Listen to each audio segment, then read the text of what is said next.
Hey guys, welcome back to Make Money Count. If it's your first time tuning in, make sure to hit the like and subscribe button. And if it's not your first time tuning in, I think you should still hit it if you haven't hit it yet. Hit it Now. So Marcus, recently you talked to some realtors. So we spoke about a whole bunch of stuff. Yes. And it all kind of stems from the inflation report that came out in the middle of October. And we expect that there will be a new report coming out in the next week or two. Mm-hmm. Within the next week. And I expect that we're going to see CPI even lower for the month of October. But we broke down the CPI number, and we do here often. And if you remove mortgage interest, just to make sure that people are following, if they don't know, what does CPI mean? Core price inflation. Okay. Yeah. It's like a basket of goods. Mm-hmm. And how the year over year, month over month prices of those goods has changed. Perfect. Have they gone up? Have they gone down? And the percentage change of those items.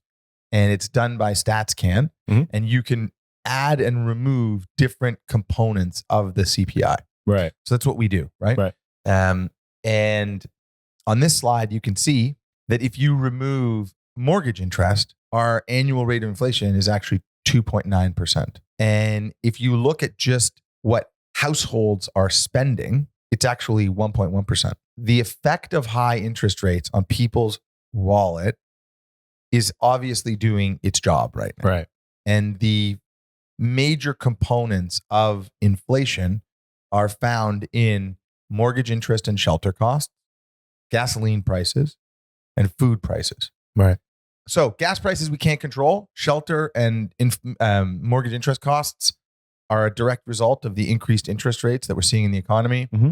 And food prices are a direct result of the amount of profit Loblaws wants to earn on an annual basis without being investigated. Although they are being investigated now. Right.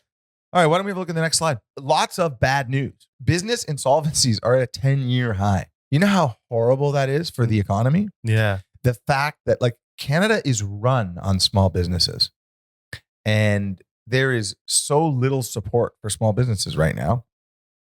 Interest rates have risen.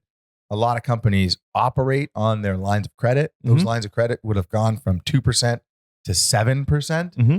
And as a result, businesses that are just trying to hold on can no longer hold on. Yeah. And we're seeing a lot of them go bankrupt. And there's a lot of knock-on effects of that.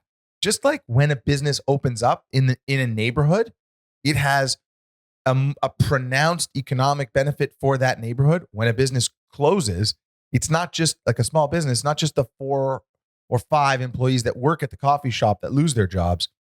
It's more than that. Right. It's the kind of ancillary businesses that feed that business. It's the people that, use that business. So it has an effect on the overall economy greater than just the number of employees that have lost their jobs. So it's traumatic. It's bad for an economy, and it has a negative impact on all of these kind of inflationary pressures that are being cited by the Bank of Canada. Right. Consumer spending, you can see it when you're out. Restaurants are not as full anymore. I'm spending less. Yeah, everyone is spending less. Yeah. And I think, this holiday season, we're going to see less spending. Mm-hmm. You can already see travel is taking a hit. Mm-hmm. The idea that everybody wanted to travel after COVID, people are pulling that back in now. Mm-hmm. And airlines are reducing prices. They got a lot more empty seats. Mm-hmm. I think you're going to continue to see that trend as consumer spending continues to soften. Mm-hmm. And we're right now, October was the 5th consecutive month of decline. And that's not going to change. That's going to continue to decline. Unemployment, which is a key factor that gets referenced a lot by the Bank of Canada, reached 5.7%. And that's up almost 1% from April. We are losing jobs across the board. This is not like an AI taking your job story. This is an economy is shrinking, and there's less money circulating, and people are losing their jobs. That beginning of COVID number is crazy, eh? Yeah. That's wild. The problem is like that beginning of COVID number happened because people were getting paid to leave their jobs. Right. So like if you were going to be unemployed, you were still going to earn your salary. Right. So sign me up. Yeah. No, definitely. And then let's pay all of these people this kind of universal basic income.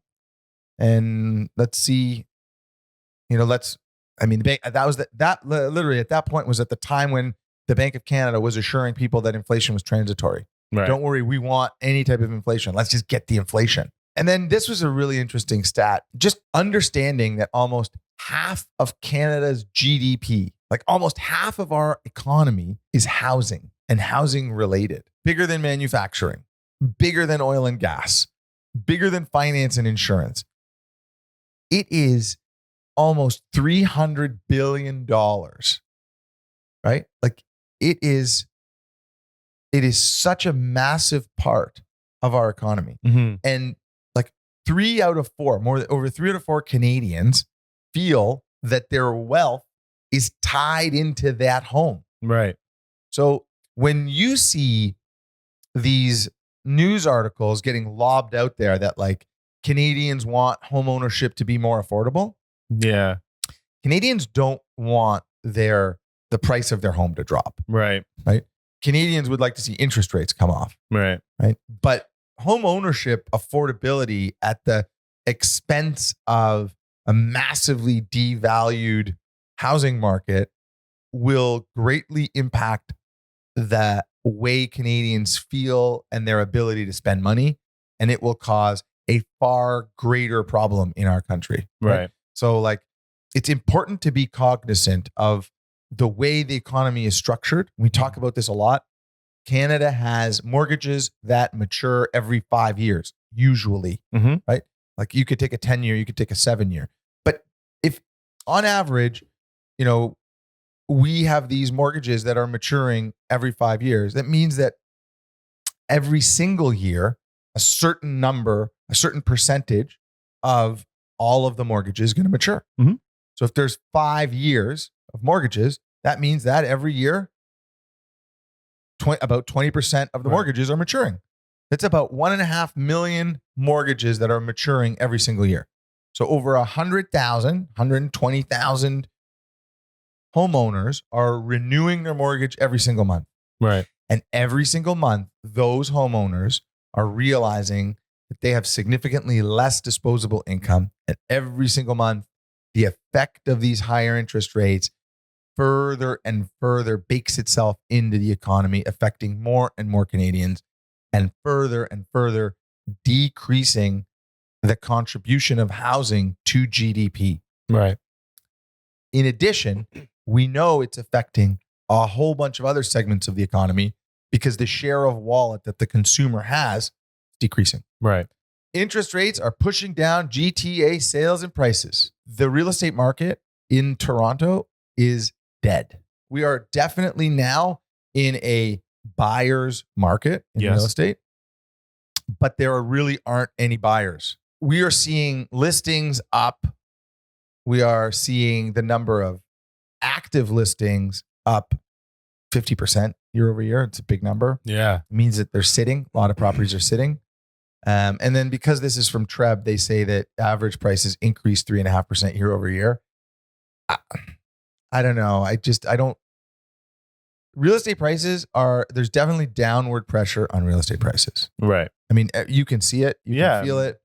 And depending on when the pendulum of bond yields swings more towards decreasing yields, so bond prices going up, depending on when that occurs and how pronounced that is, that will affect the real estate market in a really significant way. Because you have to understand, like, all of these people that we're looking to buy or sell or transact are just sitting on the sidelines right now. Like, there's a natural number of transactions that kind of should be happening in a market. And I believe that we're below that natural number of transactions, right, just because of all the fear in the market.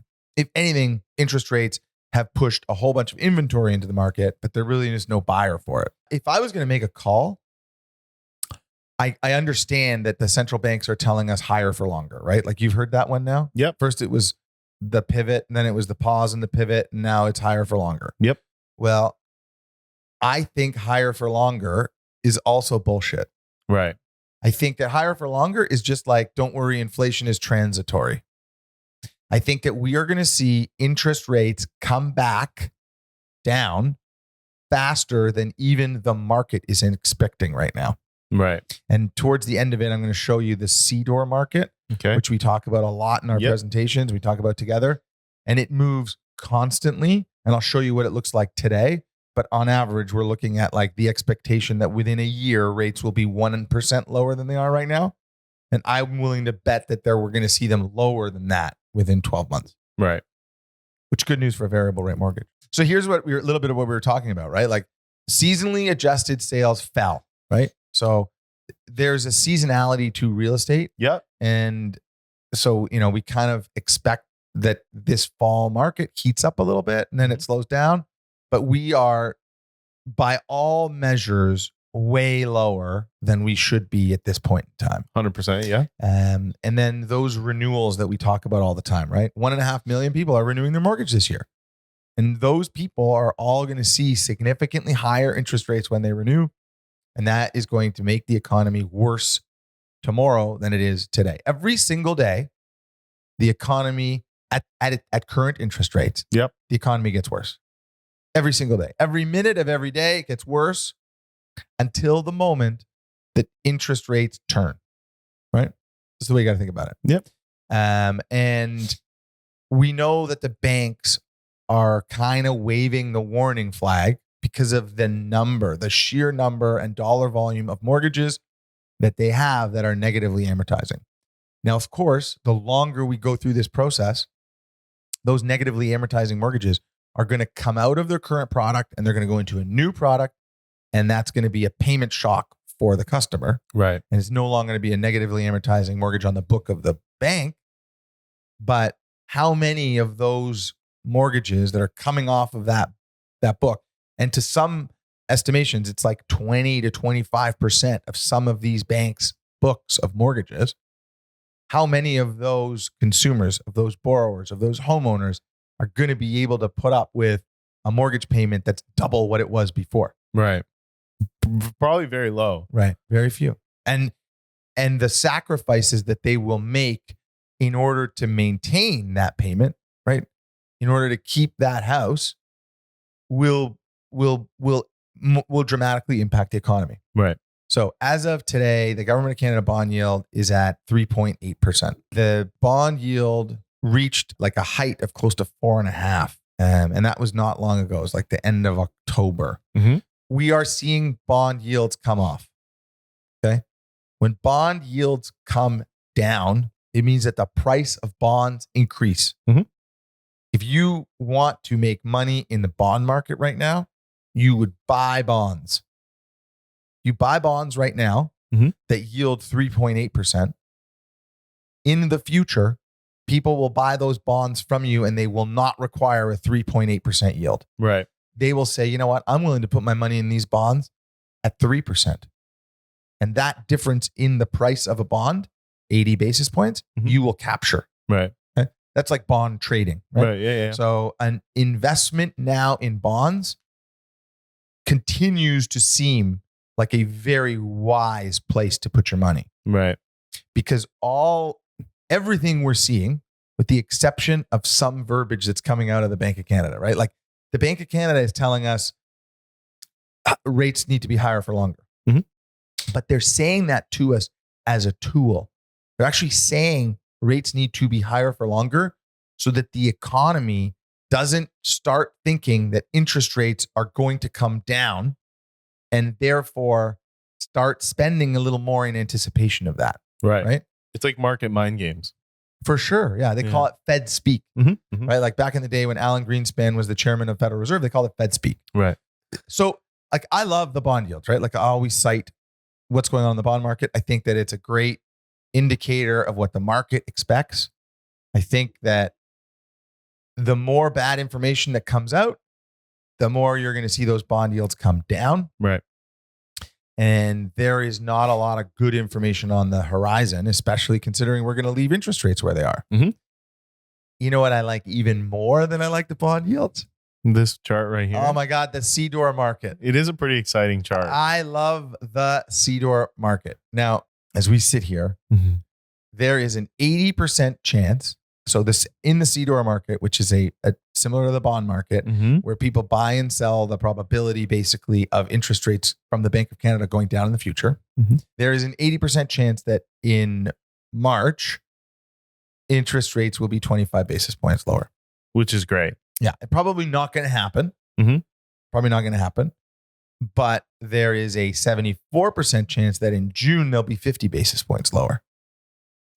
I think that in June, rates will be 25 basis points lower. Right. But I think that in September and December, we're going to see more dramatic rate drops. And the CDOR market is telling us that in December of 2024, it's almost a year away now, right? A little bit more than a year away. They're predicting as of today, and this market changes like constantly, but as of today, 76% chance that we're going to be 1 percentage point lower. Oh. So do you think that's going to happen? I think that yes, I think that's going to happen. I think that if anything, we could be a little bit lower, maybe like another 25 basis points lower. But at 1% sounds about right to me. Like this has been fluctuating quite a bit. I think that in 2025, we're going to see another 1% come off. Like I think it's more likely that the Bank of Canada holds firm a little longer in 2024 than, like I think that 2024, the Bank of Canada will myopically allow more pain to come into the market for fear of inflation. But I think that our inflation readings will continue to reinforce that our economy is crumbling. Right. That consumer spending is way down. And then the other problem is, and we spoke about this, like I used to talk about this like in 2008. If you're like, okay, we don't want overly active central banks. Central banks don't want to be overly active, and consumers don't want central banks to be overly active. If a central bank is overly active, it means that they're not doing their job properly. Right. And whenever a central bank's engaged in either too much stimulus or too much tightening in an economy, like too much of raising rates, too much of decreasing rates, whenever they're, too much quantitative easing or quantitative tightening, they don't want to be doing it. And it's too dramatic of an impact on the economy. Right. It's also expensive. Right. And if we kill our economy, which is the path we're going down right now with high interest rates, we will have to then more dramatically decrease interest rates to revive our economy. Right. It's like scrambling. Yeah. Get back involved in, like we're going through a period of quantitative tightening. Then we're going to start quantitative easing. So you have to think like there are a lot of levers that governments and central banks can utilize to affect change on the direction of where an economy is going. They really, we know the mandate is to keep inflation at 2%, to keep an economy growing at 2%. That's the mandate. Right. And they use all the tools that they can to kind of steer it onto that mandate. The problem is that we have this predisposition to overreact and overcorrect.